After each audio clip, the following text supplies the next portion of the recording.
Pandemi COVID-19 belum selesai, jadi jangan lupa selalu ingat pesan ibu untuk liburan di rumah aja, biar aman, nyaman tanpa kerumunan, sehingga terbebas dari penyebaran virus. Ada banyak hal yang bisa kita lakukan bersama keluarga di rumah loh. Sayangi dirimu sendiri dan keluargamu dengan selalu menerapkan pesan ibu seperti tetap memakai masker, menjaga jarak, dan mencuci tangan dengan sabun. Lawan virus corona bersama Satgas Penanganan COVID-19. Saya ini lagi banyak masalah di kantor. Pendengar yang budiman, kembali bersama saya di Mereka. Cuma radio yang kasih kamu suara dengan informasi terupdate. Menurut data Share of Ear, radio menjadi media yang paling dipercaya dan banyak diakses untuk mencari informasi dan musik, sehingga menjadikan radio media yang sangat efektif sebagai sarana hiburan, informasi, dan promosi. Radio, satu suara, berjuta telinga. 5 hal penting cegah COVID-19. Pertama, sering cuci tangan pakai sabun. Kedua, tidak keluar rumah kecuali ada hal penting. Ketiga, semua pakai masker, baik yang sakit atau yang sehat. Keempat, jaga jarak dan hindari kerumunan. Kelima, segera mandi dan ganti pakaian setelah tiba di rumah. Iklan ini dipersembahkan oleh Kementerian Kesehatan Republik Indonesia. 5 hal penting cegah COVID-19. Pertama, sering cuci tangan pakai sabun. Kedua, tidak keluar rumah kecuali ada hal penting. Ketiga, semua pakai masker, baik yang sakit atau yang sehat. Keempat, jaga jarak dan hindari kerumunan. Kelima, segera mandi dan ganti pakaian setelah tiba di rumah. Iklan ini dipersembahkan oleh Kementerian Kesehatan Republik Indonesia.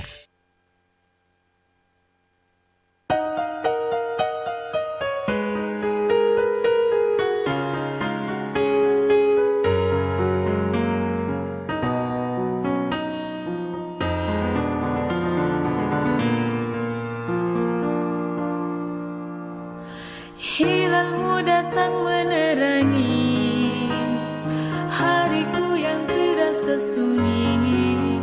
Oh Ramadan, berkahmu ku tunggu, angkat musibahku.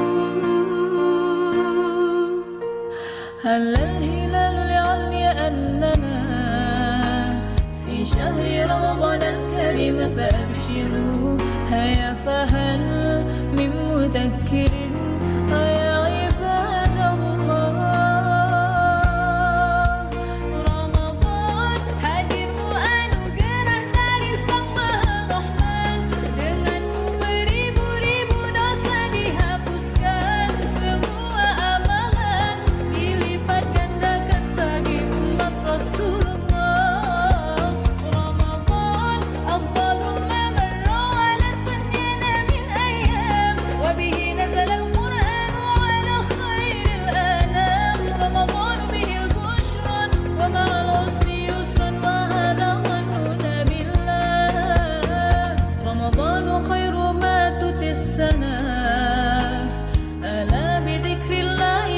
فكبروا وإذا اشتد البلاء وللقلوب شفاء وهذا وعد الله.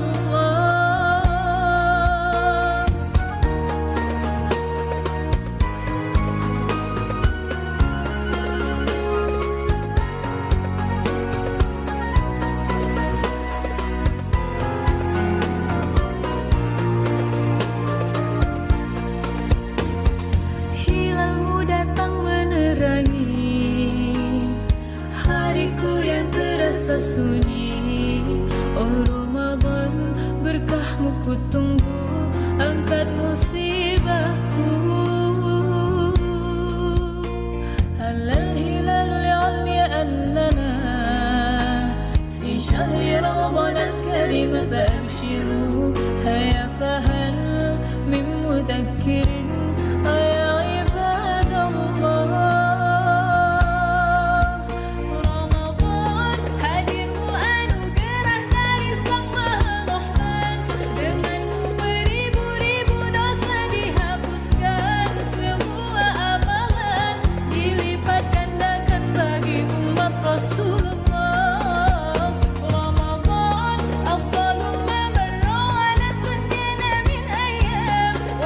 نزل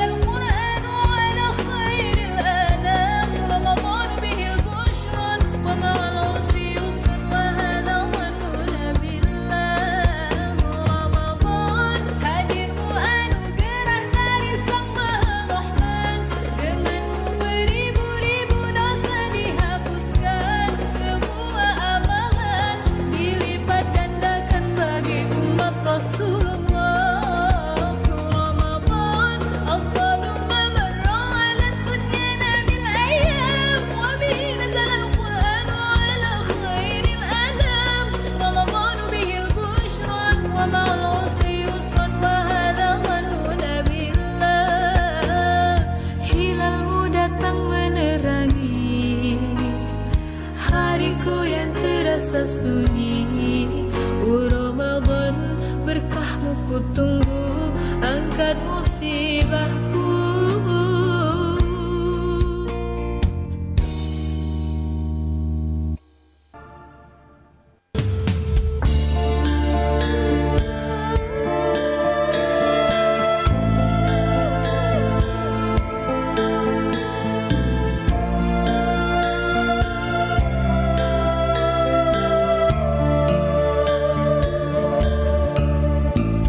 Allahumma sholli ala sayyidina Muhammadin tibbil qulubi wa dawaiha wa afiyatil abdani wa shifaiha wa nuril absari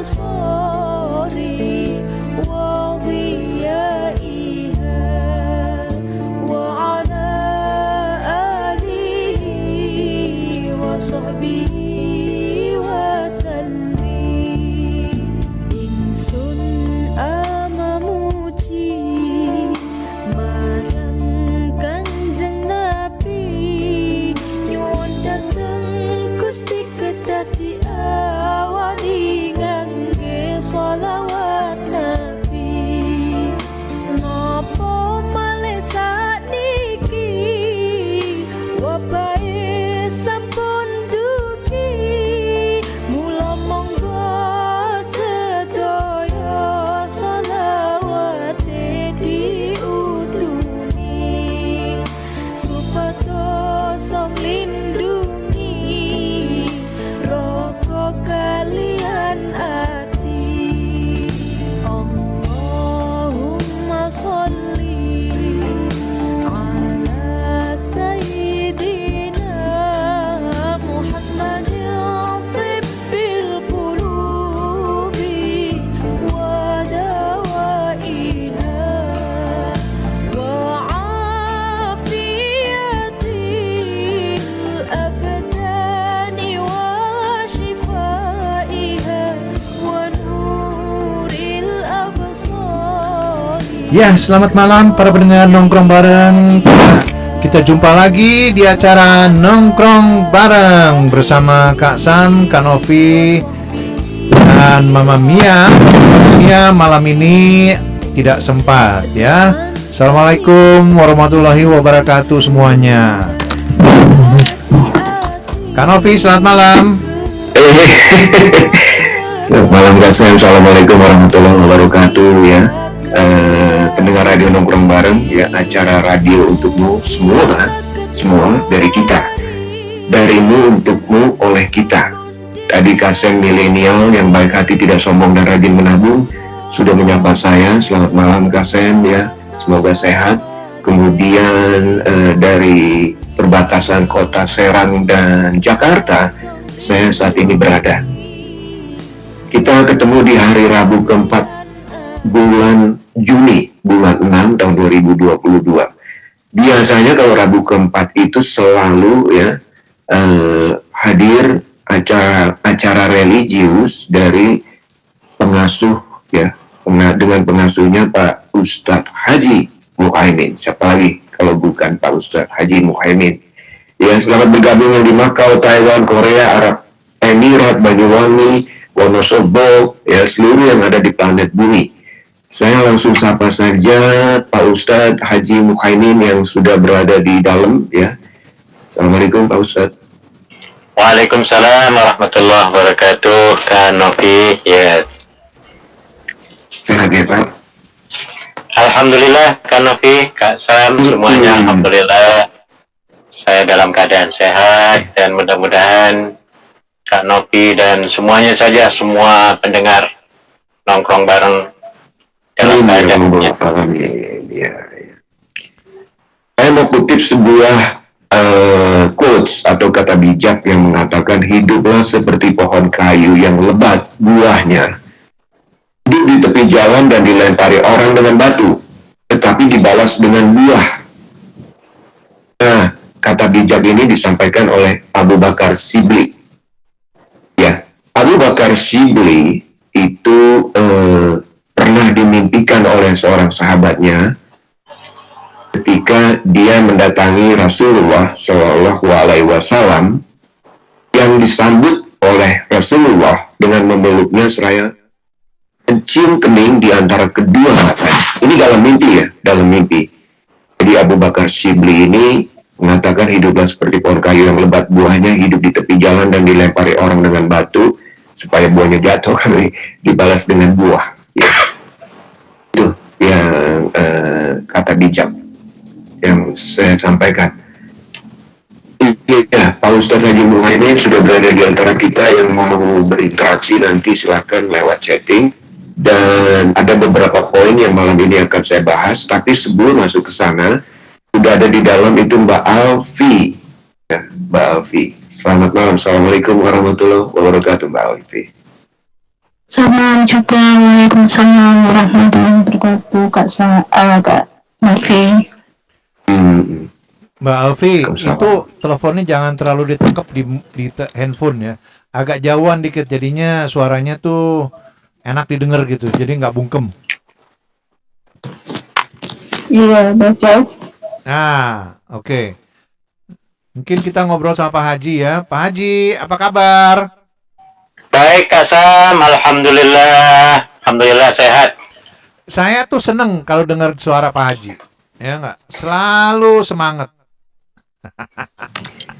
Saya juga harus semangat hidup nih, Kak Sam. Ya. Harus semangat ya. Harus. Iya, para pendengar, Pak Haji itu ya saya udah kenal udah berapa lama ya? Udah puluhan tahun, Pak ya. Berabad-abad kali. hampir seperempat abad, Pak. Sama dengan Hanover ini Hong Kong. Hanover ya, 9 tuh. Ke Cina hampir. Seperempat abad ya. 97 itu tahun bersejarah bagi Hong Kong. Saya ada di Wan Chai pada waktu itu menyaksikan penyerahan Hanover ya, Pak Ustadz Haji Muhaimin. Iya. Jadi seumur itu menurut Pak Ustadz pendengar radio nongkrong bareng, keberadaan atau kenalan kita dengan Pak Ustadz Haji Muhaimin. Bagaimana kesibukan di Islamic Center, Pak Wancai? Masih seperti biasa ya, Pak Ustadz ya? Seperti biasa, sekarang Alhamdulillah kegiatannya semakin bertambah dan lebih terbuka sekarang ya. Sudah menerima visitor, pengunjung-pengunjung dari luar ya, dari university, dari kantor-kantor pemerintah, dari sudah mulai mahasiswa ya, sudah mulai. Ya, biasanya visitor atau pengunjung ini melakukan apa, Pak Ustadz, ke Islamic Center? Iya, tujuan utama mereka adalah untuk mengenal masjid. Di dalamnya itu kayak apa, orang sembahyang itu bagaimana, kemudian mereka pengen tahu tentang Islam lebih banyak. Wow, luar biasa. Langsung, secara langsung dialog dan visit masjid itu sendiri. Orang apa, Pak? Orang Hong Kong apa? Orang Hong Kong, orang lokal. Oh, oke. Orang lokal. Iya. Sering sekali sekarang, hampir seminggu sekali 2 kali ya. Mereka ingin ya datang ke masjid lah, melihat dari dekat ya. Bahkan pada minggu yang lalu ada satu researcher dari Baptist University ingin mendengar secara langsung suara azan. Wih. Wow. Dia direkam, kemudian dia tanya-tanya bagaimana caranya, semuanya lah. Jadi ya itulah tugas kita untuk menginformasikan.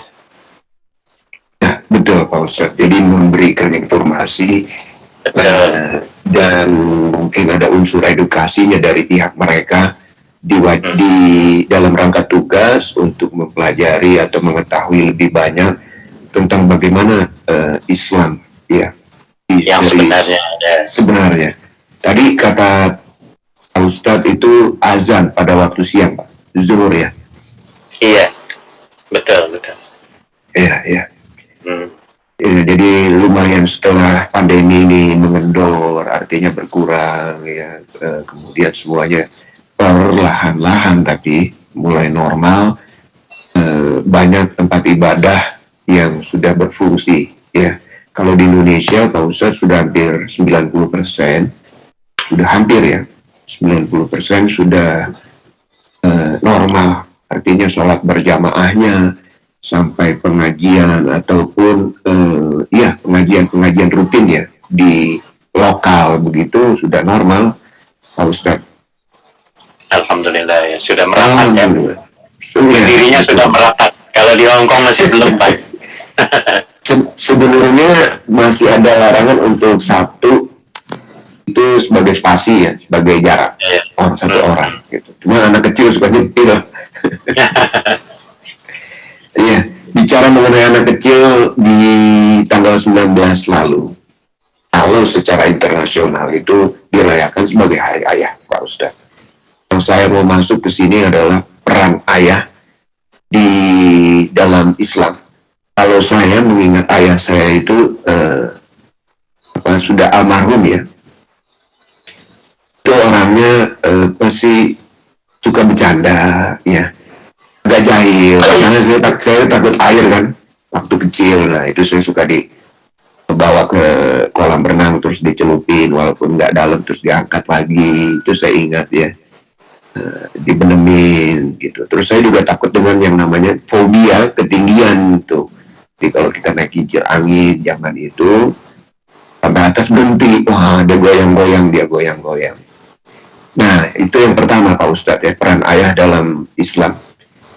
Yang kedua, kekuatan dari doa sapu jagat. Rabbana atina fid dunya hasanah wa fil akhirati hasanah. Rabbana artinya Tuhan Allah, berikan kami kebaikan di dunia, iya. Iya, betul. Wa fil akhirati hasanah, kebaikan di akhirat. Iya. Nah, ini dalam konteks doa sapu jagat ini kehidupan kita sebenarnya. Katakanlah Rabbana atina fid dunya hasanah, itu memberikan kesehatan di dunia. Wa fil akhirati hasanah, di akhirat. Surganya dunia punya istri, harusnya ya. Istri punya suami, walaupun kadang-kadang punya istri kecantikan, ruwet juga ya. Iya. Apalagi jelek, ya lebih ribet lagi. Itu yang pertama. Kedua, fi dunia hasanah adalah anak yang soleh. Saya pikir ini udah umum. Yang ketiga, sedekah udah umum. Ini nomor 1 sama nomor 4, sahabat yang baik. Kenapa? Karena di perantauan kan jauh dari keluarga ya Pak Ustadz, teman-teman kita para buruh migran. Sahabat ini artinya bagaimana dalam fit dunia hasanah tersebut. Jadi 4 surga dunia memiliki pasangan. Yang kedua anak yang soleh, ini kita lewati boleh ya, atau silakan Pak Ustadz mau membahas. Yang ketiga sedekah, saya rasa teman-teman jauh lebih pintar untuk hal ini, utama Pak Ustadz ya, kita lewati. Jadi penekanan pada surga dunia dan sahabat yang baik. Jadi yang pertama tadi adalah peran ayah ya, peran ayah dalam Islam. Kemudian surga dunia, di dunia sana dari doa sapu jagat. Pak Ustadz. Baik, Kak Novi dan para pendengar sekalian, senang sekali saya bisa bertemu kembali di udara pada malam hari ini, dan mudah-mudahan niat dan apa yang kita lakukan pada malam hari ini akan dicatat sebagai amal ibadah oleh Allah Subhanahu wa Ta'ala. Amin ya Rabbal. Seperti yang dikatakan Kak Novi tadi bahwa orang tua ya Kak Novi ya? dalam hal ini ayah ya. Iya, role of orang tua ataupun kedudukan ayah dalam sebuah rumah tangga. Ya. Kalau saya melihat ayah ini merupakan satu pemimpin yang harus dapat meneladani keluarganya, anggota keluarganya.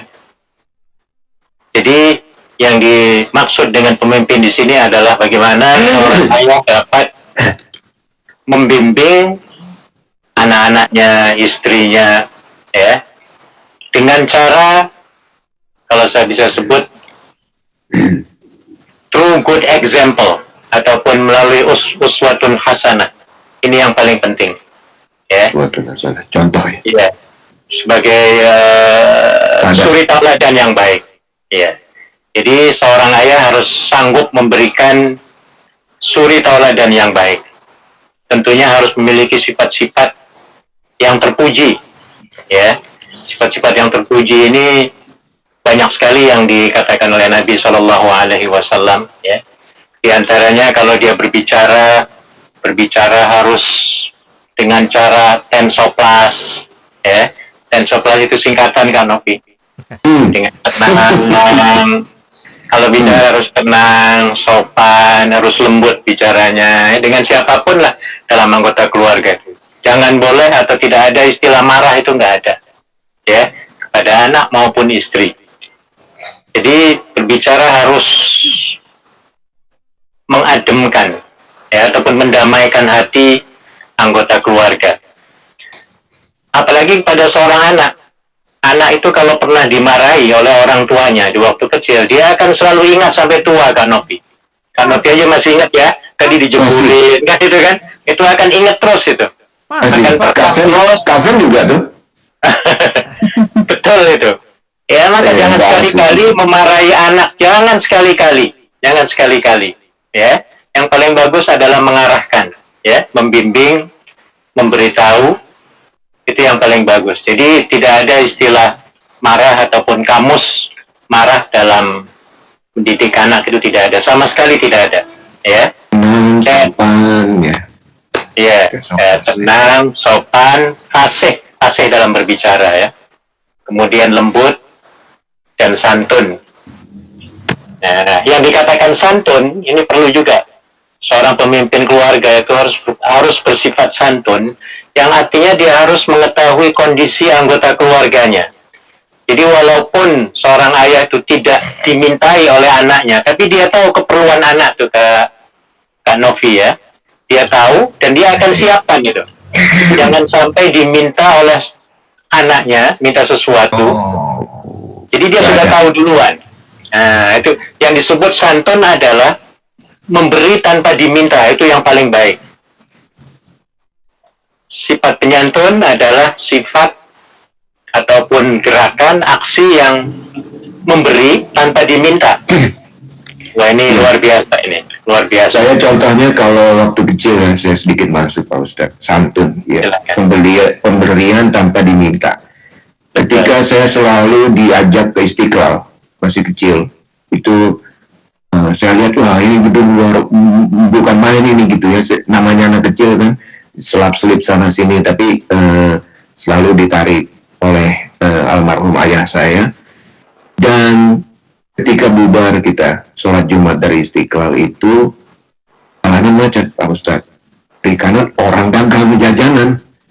Dan ayah saya udah ngerti bahwa saya doyan cendol, ya, karena kan siang ya, terik-teriknya, rujak, ya, pemberian kecil, betul banget. Pemberian tanpa diminta itu tertanam di benak saya sampai saya saat ini, gitu ya. Nah, Pak Ustadz, jadi santun ya, pemberian tanpa diminta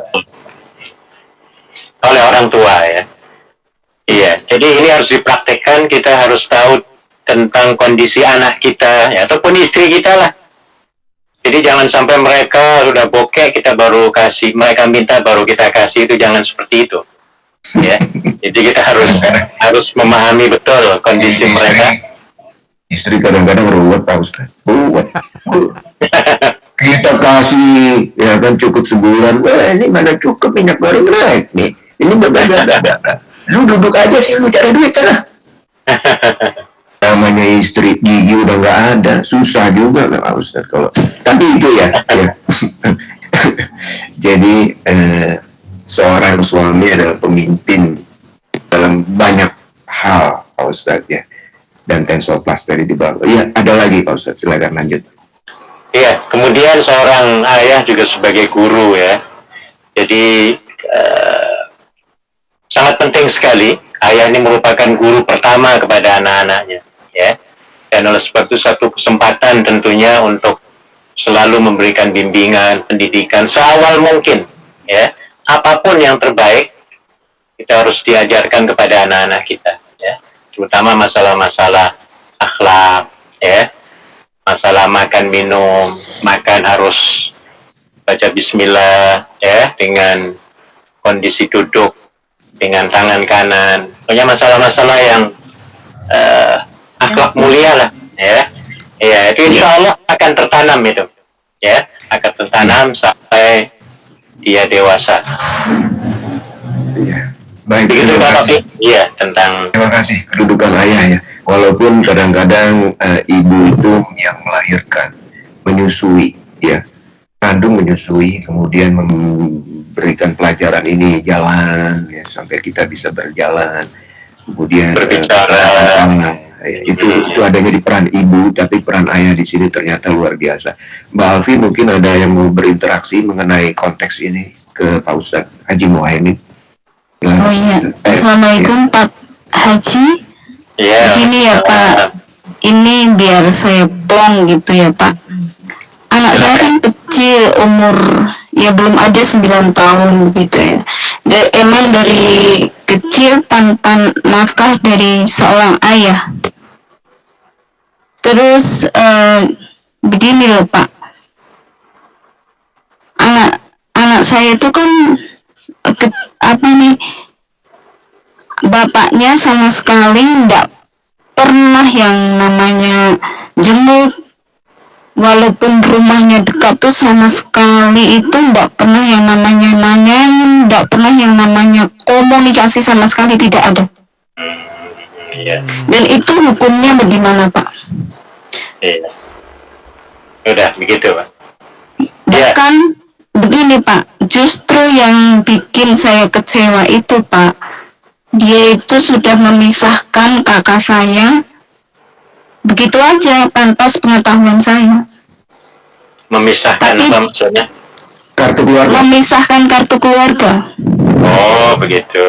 Iya Pak. Iya. Ya, kondisi seperti ini sangat berdosa sekali ya sebagai seorang ayah. Apalagi tidak mau menengok ya. Itu sudah bertumpuk-tumpuk dosanya itu. Jadi sekarang sudah berpisah atau masih kedudukannya sebagai suami istri, Mbak apa? Kedudukannya masih suami istri Pak. Kami sudah 3 tahun tanpa komunikasi sama sekali, karena pas yang bikin saya kecewa sampai saat ini mungkin saya belum bisa memaafkannya, buku nikah saya itu digadekan ke bank tanpa pengetahuan saya. Itu Pak yang bikin saya kecewa. Bahkan terakhir telepon itu lebaran kemarin, dia nyuruh anaknya ke sana, ke rumahnya. Ya, aku suruh ke sana. Udah ke sana, ternyata dia ndak ada di rumah. Sama sekali ndak ditemuin anaknya. Padahal dia sudah mohon-mohon anaknya suruh ke rumahnya dia gitu. Tapi sama sekali malah justru dia ndak di rumah. Padahal hari pertama Lebaran. Iya. Iya, jadi kembali kepada tujuan kita berumah tangga ya Mbak Alfi ya. Dalam surat Rum itu dijelaskan bahwa tujuan kita berumah tangga atau berkeluarga itu adalah untuk mendapatkan tiga hal ya. Litaskunu ilaiha, agar kamu itu supaya tenang dalam hidup ini supaya tenang. Jadi tujuan yang pertama adalah untuk mendapatkan ketenangan. Kita mendapatkan suami itu ya, berkeluarga. Yang keduanya adalah mawaddah. Mawaddah itu artinya cinta, ya. Mendapatkan cinta, balasan cinta dari suami kita, pasangan kita. Yang ketiganya adalah rahmah. Sakinah, mawaddah, dan rahmah. Ini tujuan yang dianjurkan oleh Allah Subhanahu wa Ta'ala untuk mendirikan sebuah rumah tangga. Kalau kita tidak mendapatkan yang tiga ini, itu artinya kita sudah terkeluar ya dari tujuan. Artinya untuk apa kita berkeluarga? Sementara yang kita dapatkan itu semuanya kegelisahan, ya, kekecewaan, tekanan, dan lain sebagainya. Maka saya berpendapat kalau sudah begini berlarut-larut, ya untuk apa lagi tujuan berkeluarga? Lebih baik ya pisah begitu kan? Dalam Islam itu seorang istri diberikan ruang ataupun kelonggaran untuk menggugat. Boleh-boleh saja karena alasannya cukup kuat sekali. Kalau Mbak Alfi ingin menggugat, dan itu mungkin kalau sudah terlepas dari dia, kehidupan akan lebih tenang kan begitu ya? Iya, betul Pak, betul. Terus ya, ditekan terus ya, sehingga sampai puyeng terus yang didapatkan. Jadi tapi alhamdulillah ini sudah selama ini sudah, maksudnya saya sudah normal kembali. Pas dulu dengar barusan itu kakak dipisah, terus buku nikah sampai digade, itu benar-benar saya down stress di sini. Tapi saya percaya sama yang di atas, sama Allah. Saya selalu berdoa biar aku harus kuat karena ada alat. Begitu aja. Jadi kedepannya bagaimana? Apakah mau meneruskan begitu saja? Tidak, Pak. Saya sudah memutuskan dari hati saya akan ikhlaskan segalanya dan semoga saya bisa memaafkan. Itu aja Pak. Tapi sampai sekarang saya sulit untuk memaafkan. Ya, jadi maksud saya ke depannya itu akan berpisah ataupun mau meneruskan cerai ataupun jermi ataupun mau meneruskan begitu suami istri. Oh, saya mau bercerai sudah gitu Pak. Karena dia juga sudah mau mengatakan talak sama saya, tapi dia tidak mau menceraikan saya. Ya, berarti begitu, harus menggugat saja nanti di pengadilan agama. Ya, saya kira begitu yang paling tepat untuk seorang istri kalau suaminya selalu berbuat yang macam-macam ya sehingga tertekan hidup ini. Untuk apa hidup dalam kondisi seperti itu?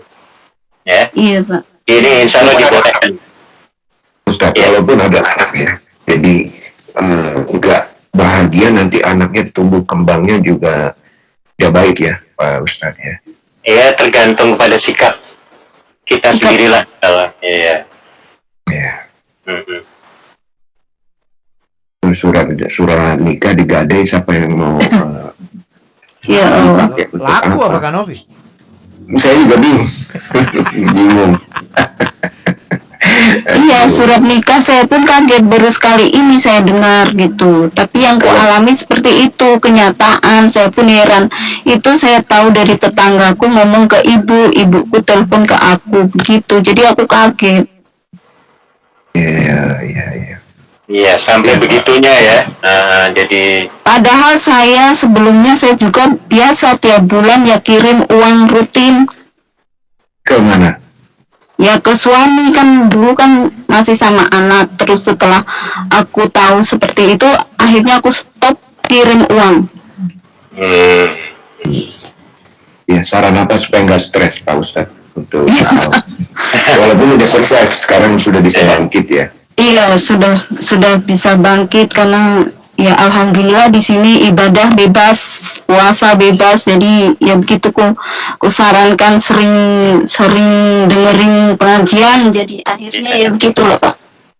iya, kita kalau sering mendengarkan tausiah, pengajian, ya, kata-kata motivasi, itu insya Allah akan hilang itu. Iya betul. Cuma Sendirinya akan dapat. satu yang belum bisa memaafkan, maksudnya begitu, rasanya dendam gitu loh Pak. Saya ingin melenyapkan rasa dendam ini biar plong gitu, tapi kok belum bisa gitu. Berusaha ya Iya, berusaha. diupayakan sebelum tidur kita harus mengucapkan ya Allah, Iya. aku telah memaafkan suamiku, ya, terus diulang dan diulang lagi. Iya Pak, terima kasih sarannya. Allah ya, jadi insya Allah akan ikhlas jadinya nantinya. Seperti kita buang air besar. Iya. Biar lega. Masih ingat kan Novi ya? Iya, saya selalu ingat kata-kata Pak Ustadz.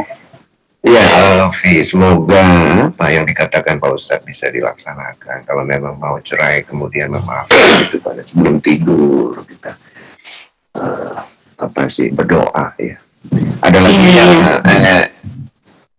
Mbak Alfi yang mau disampaikan? Misalkan saya menuntut, apakah saya berdosa Pak?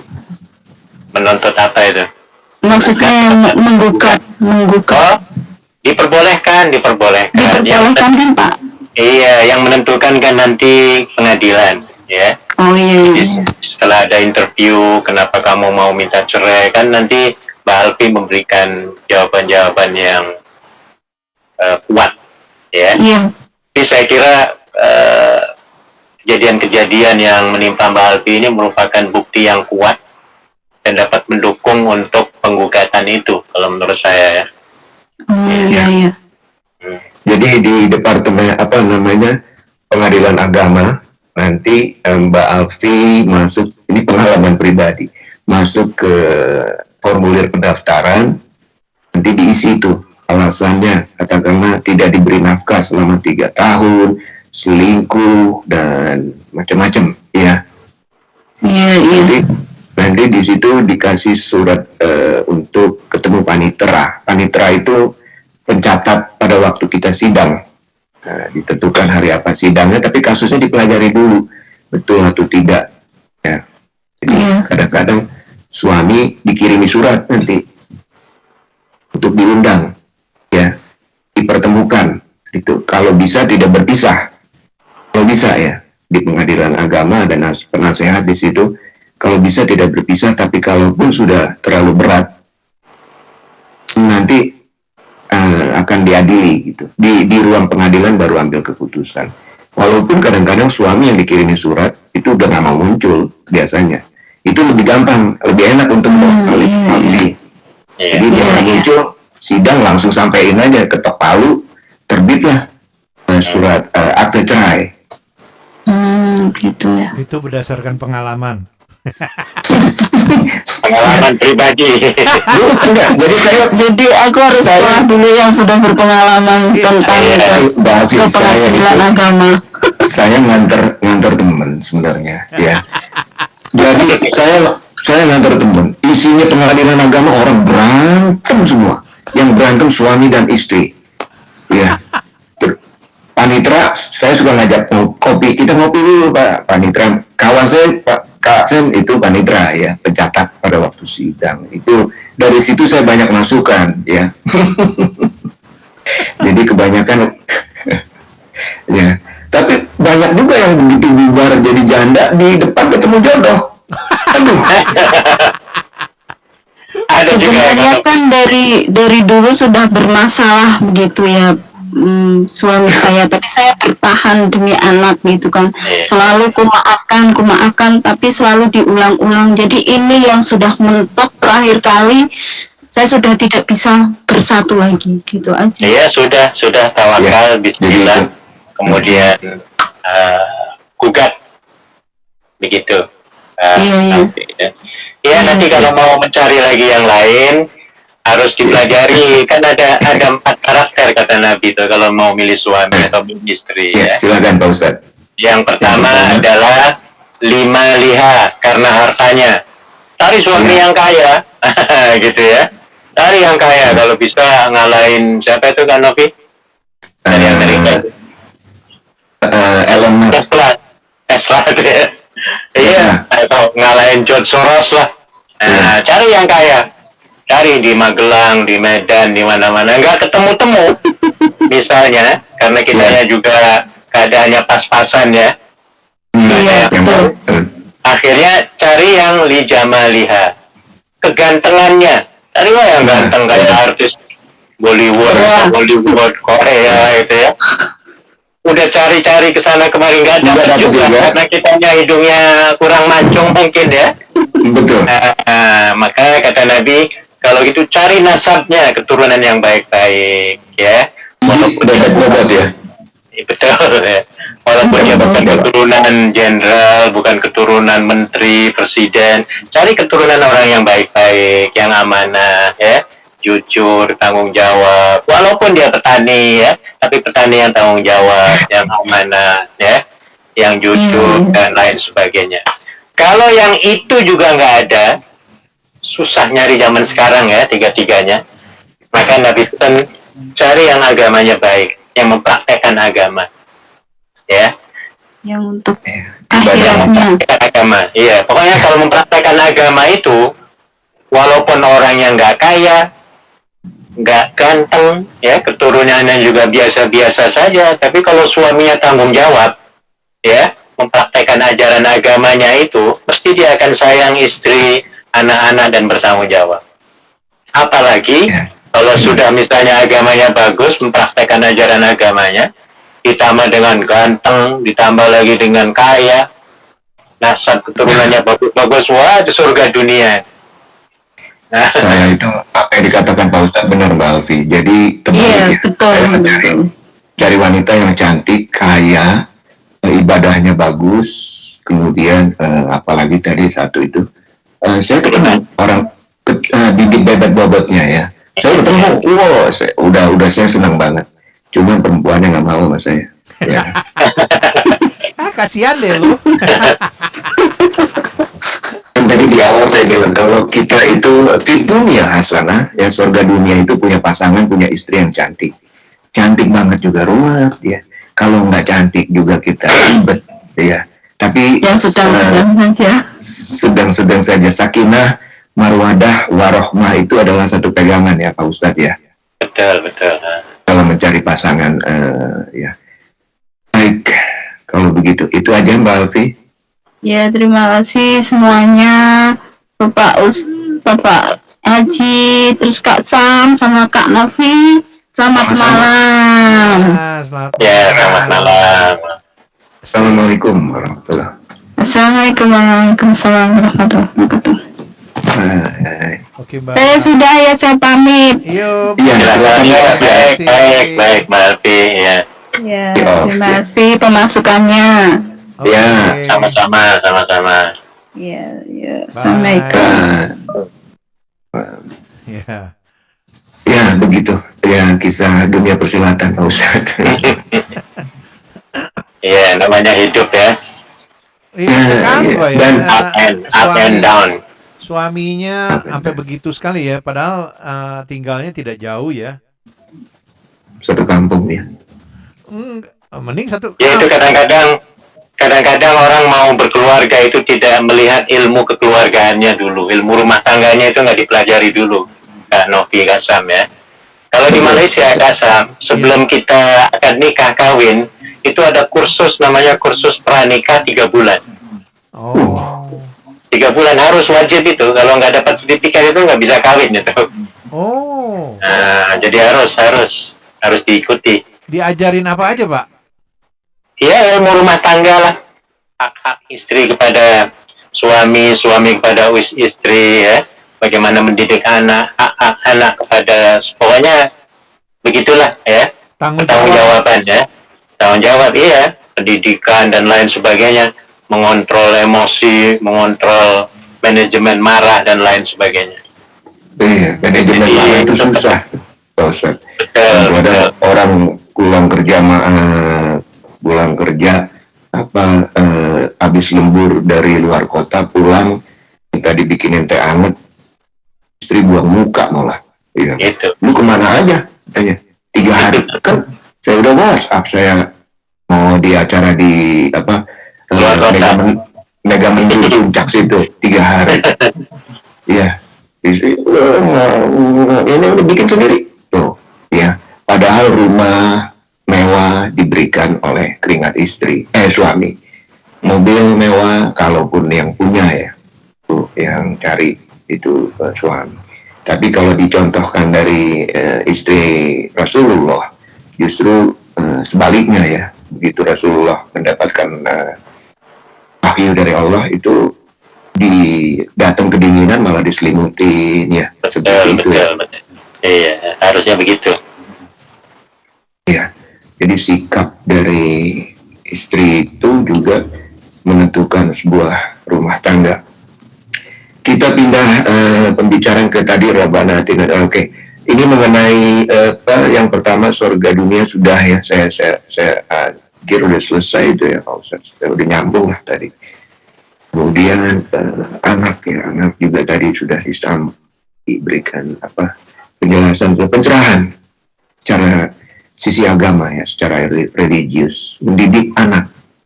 Kenapa anak itu akan mengingat hal apapun sampai dia tua, yang menyenangkan apalagi yang nggak menyenangkan. Jadi diterapkan formula Tenso Plus ya, tenang, sopan, santun, dan lembut. Memberikan sebelum diminta. Ini kadang-kadang udah diminta juga nggak dikasih. Udah kita minta nih. Udah diminta kasen. Nggak dikasih juga ya. Sepatunya jebol deh. HP retak. Emang gue pikirin kata babenya. Ya.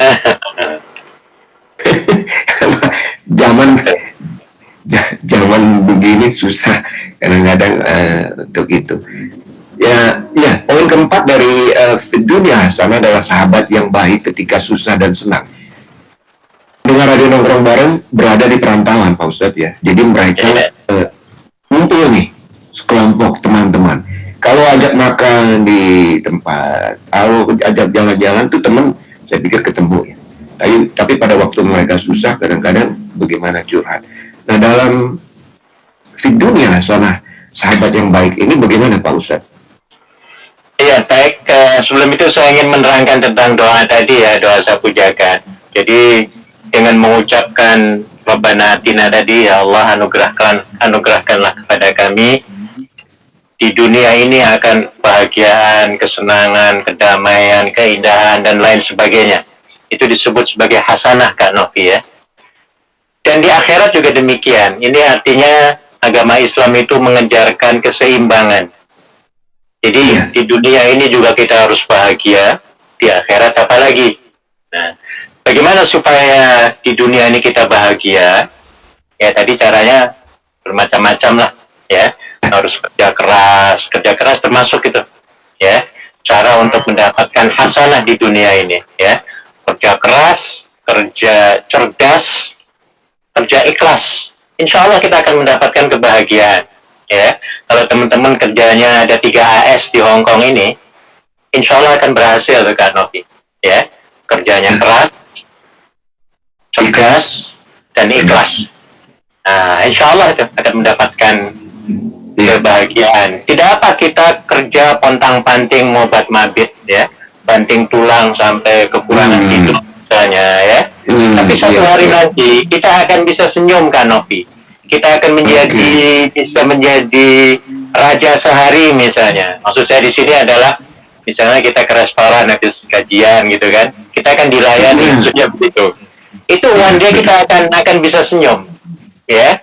Nah selama sebulan nggak apa-apa lah kita capek, banting tulang, kurang tidur ya sampai puyang-puyang apa, sudah diteruskan, ya. Satu hari nanti kita akan bisa bahagia. Nah, ya. Jadi memang kalau dalam Islam, kaya itu sebenarnya satu keharusan Kak Novi, ya, bukan sekedar ingin kaya, tapi memang kita harus kaya sebenarnya, ya. Iya, jadi hidup ini harus bahagia. Caranya itu diantaranya, ya. Yang kemudian poin yang Kak Novi sebutkan itu, ya, supaya kita bisa mendapatkan kedamaian, kebahagiaan, kesenangan di dunia ini, ya memang salah satu caranya tadi Kak Novi sebutkan adalah untuk mempunyai teman yang banyak sebenarnya Kak Novi, ya. Tapi teman yang banyak ini harus teman-teman yang soleh-soleha, ya. Harus yang baik, soleh itu artinya baik. Teman-teman yang baik, teman-teman yang bisa take and give, ya, memberikan motivasi, watawasau bil haq, watawasau bis sabr, saling bisa melengkapi, menasehati dan lain sebagainya, ya. Dan ini perlu, kita mencari teman itu harus banyak kan, Novi. Saya pernah dan sering nasihati oleh guru saya ketika saya kuliah, ya. Dia mengatakan, kalau Anda ingin bahagia hidup di dunia ini, maka carilah teman sebanyak-banyaknya, minimum 3.000 orang, katanya kan Novi. 3.000 orang. Minimal 3.000 orang. Minimum 3.000 orang. Pasti Anda akan senang hidupnya. Begitu motivasi yang diberikan kepada saya. Nah, jadi kita kalau katakan di kos WB lah, kita kalau punya teman 3.000 orang di Hong Kong ya, atau di kos WB, enak sekali hidup nih kan Novi. Iya, di pasar kenal semua, namanya kenal ya, namanya kenal, tukang sayur kenal semua, tukang rokok kenal, ya kalau ngerokok misalnya ya. Saya kenal 30 orang tapi janda semua waktu di kos WB. Masih untung. Nah, apalagi kalau 3.000. Wah, kalau 3.000 indah hidup. Saya nggak keluar kamar enggak? Iya. Enak banget itu, kemana-mana ya. Kita disapa, assalamualaikum, good morning, cosan ya. Enak. Banyak teman itu enak. Dan ternyata dalam Al-Quran, orang yang mau masuk surga juga kan Novi, itu syaratnya harus punya teman banyak itu. Masuk surga itu harus bergrup-grup dengan teman-temannya. Ya, dijelaskan dalam surat Az-Zumar ya. Dikatakan oleh Allah, wasiqal ladzina taqaw rabbahum ilal jannati zumara. Orang-orang yang bertakwa itu nanti akan digiring ke surga secara bergrup-grup. Nah, makanya kita di sini harus hidup bermasyarakat, berorganisasi, beraktivitas, berkampung, bermajelis taklim, berkumpul, jangan sendirian aja dia uyang nantinya. Jadi itu termasuk hasanah, betul itu. Saya setuju sekali. Mencari teman, berteman, yaitu termasuk hasanah, kebahagiaan, kedamaian. Iya. Artinya berkaitan dengan wafil akhirati hasanah ya. Betul. Dalam doa sapu jagat tadi. Wah, luar biasa nih teman-teman pendengar radio nongkrong bareng, berapa temannya? Iya. Tambah terus kalau bisa ya. Harus ada program tiap minggu itu 2 orang 3 orang teman baru. Kalau Pak Ustadz saya yakin sudah lebih, Kak Sen mungkin hampir mendekati ya. Kak Sen 5.000 lebih di Facebook.